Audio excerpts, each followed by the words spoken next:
Hindi naman po nabuo yan sila, sila, ang pangalan po ni Grace? Ano yung alias ni Grace?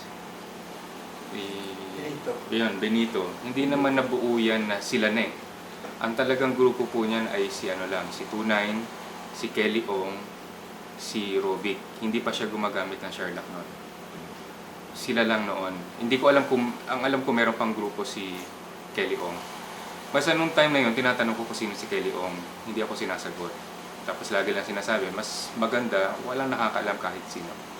Kung sino ka, kung sino sila, para talagang ang tawag nga nila doon ay absolute deniability. So,